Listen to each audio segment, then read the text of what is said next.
जय श्री कृष्ण। हर हर महादेव। स्वागत है आप सभी का आपके अपने चैनल हमारे संस्कार में।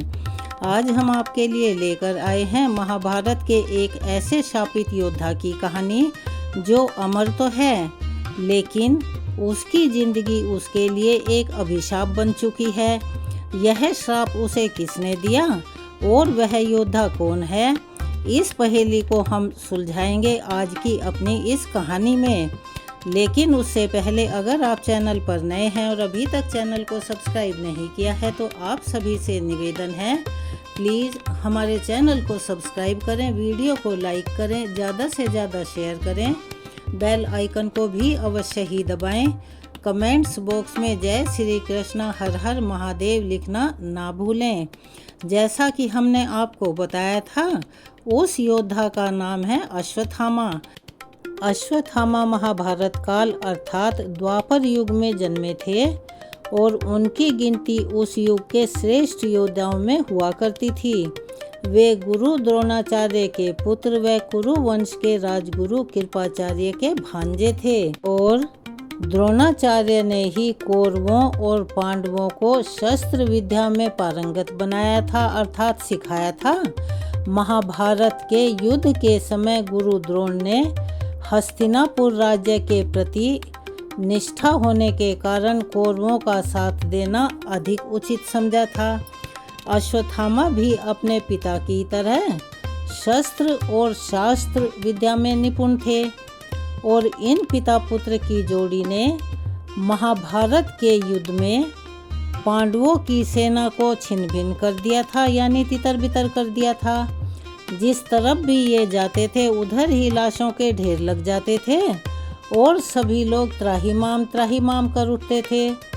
पांडव सेना को घबराया हुआ देखकर श्री कृष्ण ने द्रोणाचार्य का वध करने के लिए युधिष्ठिर को बुलाया, उनसे मंत्रणा की और कूटनीति का सहारा लेने के लिए कहा। इस योजना के तहत युद्ध भूमि में यह बात फैला दी गई कि अश्वत्थामा जो कि गुरु द्रोणाचार्य का बेटा था वो मारा गया। जब द्रोणाचार्य ने धर्मराज युधिष्ठिर से अश्वत्थामा की मृत्यु की सच्चाई जाननी चाहिए तो युधिष्ठिर ने जवाब दिया कि अश्वत्थामा हतो नरो व कुंजरो वा। अश्वत्थामा मारा गया है, लेकिन मैं नहीं जानता कि वह नर था या हाथी था। यह सुनकर गुरु द्रोण पुत्र मोह में शस्त्र त्याग कर किंकर्तव्य विमूढ़ होकर यानी के बिल्कुल निश्चल होकर युद्ध भूमि में बैठ गए और उसी अवसर का लाभ उठाकर पांचाल नरेश द्रुपद के पुत्र धृष्टद्युम्न ने उनका वध कर दिया, जो कि श्री कृष्ण की एक सोची समझी योजना के तहत हुआ था। पिता की मृत्यु ने अश्वत्थामा को भी बेचैन कर दिया और वह व्याकुल हो उठा। उसके मन में बदले की आग जलने लगी। महाभारत युद्ध के पश्चात जब अश्वत्थामा ने पिता की मृत्यु का बदला लेने के लिए पांडव पुत्रों के शिविर में घुसकर उनका वध कर दिया तथा पांडव वंश के समूल नाश के लिए उत्तरा के गर्भ में पल रहे अभिमन्यु के पुत्र जो कि चक्रव्यूह में मारा जा चुका था, परीक्षित को मारने के लिए ब्रह्मास्त्र चलाया, तब भगवान श्री कृष्ण ने उसकी इच्छा को जानते हुए परीक्षित की रक्षा कर दंड स्वरूप अश्वत्थामा के माथे पर लगी मणि निकालकर उन्हें तेजहीन कर दिया, क्योंकि वह मणि उसकी शक्ति का काम करती थी और वे कहीं भी हार नहीं सकते थे और युगों युगों तक भटकते रहने का श्राप दे दिया। और ऐसा कहा जाता है कि असीरगढ़ के अलावा मध्य प्रदेश के ही जबलपुर शहर के गौरी घाट जो कि नर्मदा नदी के किनारे है, वहाँ पर भी अश्वत्थामा को भटकते यानी घूमते हुए देखा जाता है। स्थानीय निवासियों के अनुसार कभी कभी वे अपने मस्तक के घाव से बहते खून को रोकने के लिए हल्दी और तेल की मांग भी करते हैं। और उनके जन्म का रहस्य क्या है? अश्वत्थामा का जन्म भारद्वाज ऋषि के पुत्र द्रोणाचार्य के यहाँ हुआ था। उनकी माता ऋषि शरद्वान की पुत्री कृपि थी। द्रोणाचार्य का गोत्र अंगिरा था। और तपस्यारत द्रोण ने पितरों की आज्ञा से संतान प्राप्ति हेतु कृपि से विवाह किया था। कृपि भी बड़ी ही धर्मज्ञ, सुशील और तपस्विनी थी। दोनों ही संपन्न परिवार में से थे। जन्म लेते ही अश्वत्थामा ने उच्च शर्वा अश्व के समान घोर शब्द किया, यानी हिनहिनाने लगा, जो सभी दिशाओं में व्योम में गूंज उठा। तब आकाशवाणी हुई कि इस विशिष्ट बालक का नाम होगा अश्वत्थामा। लेकिन अश्वत्थामा के जन्म लेते ही द्रोणाचार्य की आर्थिक स्थिति गिरती चली गई। घर में कुछ भी खाने के लिए नहीं था। गरीबी आ गई और इस गरीबी को दूर करने के लिए द्रोण परशुराम जी से विद्या प्राप्त करने उनके आश्रम में गए। द्रोण आश्रम से लौटे तो घर में गाय तक नहीं थी। अन्य ऋषि कुमारों को दूध पीते हुए देखकर अश्वत्थामा दूध के लिए रोता था। और एक दिन द्रोण ने क्या देखा? उन्होंने देखा कि ऋषि कुमार चावल के आटे का घोल बनाकर अश्वत्थामा को पिला चुके हैं और वह अनजान बालक अश्वत्थामा मैंने दूध पी लिया यह कहते हुए खुश हो रहा है, उछल कूद रहा है। यह देखकर द्रोण स्वयं को धिक्कार उठे और वो सोचने लगे कि क्या हमने इसीलिए महादेव की तपस्या की थी और इस बालक को मांगा था। इससे यह बात सिद्ध होती है कि अश्वत्थामा ने अपना बचपन जैसे तैसे मांगकर या दूसरों से लेकर खा पी कर बिताया। उनके लिए घर में पीने को दूध तक नहीं था। लेकिन जब वे अपने मित्रों के बीच में रहा करते थे तो झूठ ही कह दिया करते थे कि मैंने तो दूध पी लिया, जबकि वो चावल के आटे का घोल हुआ करता था। जब उसके पिता अर्थात द्रोण ने बालक अश्वत्थामा की ऐसी हालत देखी तो उन्होंने खुद को ही इसका दोषी माना और वे उसके लिए गाय की व्यवस्था करने के लिए जगह जगह पर घूमकर धर्मयुक्त दान के लिए भटके, लेकिन उन्हें कोई भी गाय दान में नहीं मिली। अंत में उन्होंने सोचा कि क्यों न अपने बचपन के मित्र राजा द्रुपद के पास चला जाए। वे अपने पुत्र अश्वत्थामा के साथ राजा द्रुपद के दरबार में जा पहुँचे। राजा द्रुपद की राज्यसभा में पिता की अवमानना बालक अश्वत्थामा ने देखी और उसने देखकर सोचा और उसकी व्यवस्था और क्रूर विडंबना की शस्त्र शास्त्र के ज्ञाता भी सत्तासीन मदमत व्यक्ति द्वारा अपमानित होते हैं, ऐसा वो देख रहा था। अश्वत्थामा के बालक मन पर उस वक्त क्या गुजरी होगी जब उसके पिता को वहां से धक्के मारकर निकाल दिया गया था। जब कहीं से कोई मदद नहीं मिली और कोई चारा नहीं चला, तब अश्वत्थामा को लेकर द्रोणाचार्य पांचाल राज्य के कुरु राज्य में हस्तिनापुर आ गए और वहाँ वे कुरु कुमारों यानी कौरवों को धनुष बाण की शिक्षा देने लगे और वहाँ पर वे कुरु कुमारों को उसके साथ साथ शास्त्र की शिक्षा भी दिया करते थे। अश्वत्थामा भी पिता के इस कार्य में मदद करने लगे। वे भी कुरुओं को बाण विद्या सिखाया करते थे और बाद में द्रोण कौरवों के आचार्य बन गए। उन्होंने दुर्योधन सहित अर्जुन आदि को भी शिक्षा दी। आचार्य के प्रति उदारता दिखाते हुए पांडवों ने गुरु दक्षिणा में उनको द्रुपद का राज्य छीन कर दे दिया। बाद में द्रोणाचार्य ने आधा राज्य द्रुपद को लौटा दिया और आधे को उन्होंने अश्वत्थामा को दे दिया।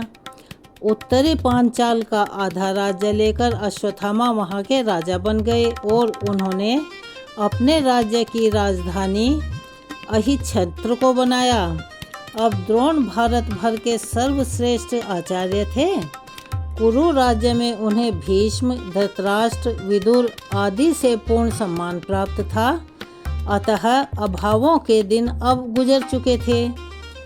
अश्वत्थामा जीवन के संघर्ष की आग में तपकर सोना बन गए थे। महान पिता द्रोणाचार्य से उन्होंने धनुर्वेद का ज्ञान प्राप्त किया था। द्रोणाचार्य ने अश्वत्थामा को धनुर्विद्या के सारे रहस्य बता दिए थे, यानी उसको बिल्कुल गूढ़ रहस्य समझा दिए थे। सारे दिव्य अस्त्र, आग्नेय, वरुणास्त्र, पर्जन्यास्त्र, वायव्यास्त्र, ब्रह्मास्त्र, नारायणास्त्र, ब्रह्मशिर आदि सभी उसने सिद्ध कर लिए थे। वह भी द्रोण, भीष्म, परशुराम की कोटि का धनुर्धर बन चुका था। कृप, अर्जुन व कर्ण भी उससे अधिक श्रेष्ठ नहीं थे। नारायणास्त्र एक ऐसा अस्त्र था जिसका ज्ञान द्रोण के अलावा महाभारत के अन्य किसी योद्धा को नहीं था। वह बहुत ही भयंकर अस्त्र था। अश्वत्थामा के ब्रह्म तेज, वीरता, धैर्य, तितिक्षा, शस्त्र ज्ञान, नीति ज्ञान, बुद्धिमत्ता के विषय में किसी को संदेह नहीं था। दोनों पक्षों के महारथी उसकी शक्ति से परिचित थे। महाभारत काल के सभी मुख्य व्यक्ति अश्वत्थामा के बल, बुद्धि व शील की प्रशंसा किया करते थे। भीष्म जी रथियों व अतिरथियों की गणना करते हुए राजा दुर्योधन से अश्वत्थामा के बारे में उनकी प्रशंसा करते हैं, किंतु वे अश्वत्थामा के दुर्गुण भी बताते हैं। उनके जैसा निर्भीक योद्धा कौरव पक्ष में कोई और नहीं था। वहीं अश्वत्थामा की मुलाकात कर्ण से हुई थी और महाभारत के युद्ध में कर्ण और अश्वत्थामा दो ऐसे धनुर्धर योद्धा थे जो अगर चाहते तो पांडवों को पहले ही दिन हरा सकते थे और उन्हें बंदी बना लेते। लेकिन कहा जाता है ना कि जो सच के मार्ग पर हो, जिसके साथ भगवान हो, तो भला उसे कौन हरा सकता है। कर्ण और अश्वत्थामा दोनों ही महाशक्तिशाली योद्धा थे। चलिए जानते हैं इन दोनों में से कौन ज़्यादा शक्तिशाली था। अश्वत्थामा गुरु द्रोणाचार्य के पुत्र थे और कर्ण उनसे धनुष विद्या सीखना चाहते थे, लेकिन द्रोणाचार्य ने यह कहते हुए मना कर दिया था कि मैं सिर्फ राजपुत्रों को ही विद्या सिखाने के लिए प्रतिबद्ध हूँ। इस प्रसंग के बाद भी कर्ण और अश्वत्थामा की गहरी मित्रता थी, यानी इस घटना का उन दोनों पर कोई असर नहीं पड़ा था। सूर्यपुत्र कर्ण और द्रोणपुत्र अश्वत्थामा में गहरी दोस्ती तो थी ही। वे दोनों जहां भी जाते साथ साथ जाते, साथ ही शिकार करते और कई मामलों में वे साथ ही रहते थे। कर्ण के पास जैसे दिव्य कवच और कुंडल थे जो कि जन्मजात उन्हें मिले थे, वहीं अश्वत्थामा के माथे पर वह दिव्य मणि थी जो उसे अजर, अमर और अपराजेय बनाती थी। महाभारत के युद्ध में अश्वत्थामा ने ही एक बार कर्ण को बचाया था। एक बार अश्वत्थामा की रक्षा के लिए भी कर्ण ने अपना खास हथियार चलाया था और कर्ण ने भगवान परशुराम को ज्ञात हर हथियार सीखा था जो परशुराम चलाना जानते थे या इस्तेमाल करते थे। उन्होंने वह सारी विद्या कर्ण को सिखाई थी, इसीलिए उसके पास अश्वत्थामा से ज़्यादा दिव्य हथियार थे। दोनों ही ब्रह्मास्त्र चलाते याद था, लेकिन कर्ण को परशुराम ने यह श्राप दिया था कि जब तुझे इस अस्त्र की सबसे ज़्यादा आवश्यकता होगी तो तू इस विद्या को भूल जाएगा। दूसरी ओर अश्वत्थामा ब्रह्मास्त्र चलाना तो जानते थे, लेकिन उसे वापस लेना नहीं जानते थे। कर्ण ने कुश्ती में जरासंध को हरा दिया था। कर्ण ने अपने धनुष की नोक से 10,000 हाथियों वाले भीम को कुरु क्षेत्र में घसीटा था, लेकिन अश्वत्थामा में इतना बल नहीं था। श्री कृष्ण ने स्वयं 2 बार उल्लेख किया है कि घटोत्कच के अलावा कोई भी इतना शक्तिशाली नहीं था कि वह रात में कर्ण का सामना कर सके। अश्वत्थामा ने एक बार घटोत्कच को हराया था, लेकिन जब घटोत्कच अपने सर्वश्रेष्ठ पर था, यानी कि पूरी ऊंचाइयों पर था और माया शुरू कर दी थी, तो अश्वत्थामा और द्रोण को केवल एक बार से ही हरा दिया था। उसके बाद में दुर्योधन ने घबराकर कर्ण से घटोत्कच पर अपना अमोघ अस्त्र चलाने के लिए कहा था। इंद्र से प्राप्त कर्ण ने उस अचूक अस्त्र को अर्जुन के लिए बचाकर रखा हुआ था, क्योंकि उसके सिवाय वो अर्जुन को किसी और उससे मार ही नहीं सकता था, जिसे वह एक बार ही इस्तेमाल कर सकता था। लेकिन घटोत्कच ने त्राही त्राही मचा रखी थी, तब कर्ण को मजबूरन वह अस्त्र उस पर चलाना पड़ा। अश्वत्थामा को युद्ध में अजेय माना जाता था और युद्ध के मैदान में कई योद्धा उनसे बहुत डरते थे। कर्ण शक्तिशाली होते हुए भी अजेय नहीं था। अश्वत्थामा को मारना नामुमकिन था, लेकिन कर्ण को अर्जुन ने मार दिया था। कर्ण के पास इंद्र भगवान शिव और उनके पिता सूर्य द्वारा दिए गए दिव्य हथियार थे, जो उन्हें युद्ध में एक दुर्जेय प्रतिद्वंदी बनाते थे। अश्वत्थामा गुरु द्रोणाचार्य के पुत्र थे और उन्हें दिव्य हथियारों के इस्तेमाल में उनकी विशेषज्ञता के लिए जाना जाता था और विशेष रूप से ब्रह्मास्त्र के इस्तेमाल में वे अति कुशल थे, जो कि विनाश करने में सक्षम एक शक्तिशाली हथियार था। कर्ण शक्तिशाली होते हुए भी अश्वत्थामा को हरा नहीं सकता था। क्यों? ऐसा इसीलिए था, अश्वत्थामा को अमर होने का वरदान जो प्राप्त था और उसके सिर पर एक शक्तिशाली मणि भी थी, जिसे केवल देवता और वह स्वयं ही निकाल सकते थे। कर्ण एकमात्र ऐसा व्यक्ति था जिसने अंतिम युद्ध के दौरान अर्जुन को 4-5 बार परास्त किया था। अर्जुन उसे निष्पक्ष रूप से नहीं मार सकता था और इसीलिए वह निहत्थे होने पर मारा गया। कर्ण और अश्वत्थामा दोनों के पास अमरता का स्रोत था। कर्ण के पास उसका कवच और कुंडल थे और अश्वत्थामा के पास उसकी मणि थी। कर्ण ने अपना कवच खो दिया और फिर भी वह अश्वत्थामा से अधिक शक्तिशाली था। सोचो क्या होगा अगर अश्वत्थामा ने अपनी मणि खो दी होती। यह थी अश्वत्थामा की कहानी। आपको कैसी लगी?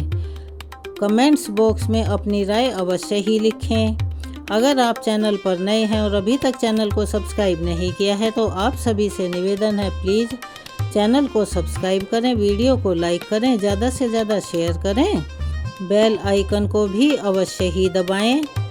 आपको बहुत कम समय लगता है, लेकिन हमारी बहुत बड़ी मदद होती है। अपना प्यार और सहयोग हमें ऐसे ही प्रदान करते रहें, हमें उसकी बहुत ज़रूरत होती है।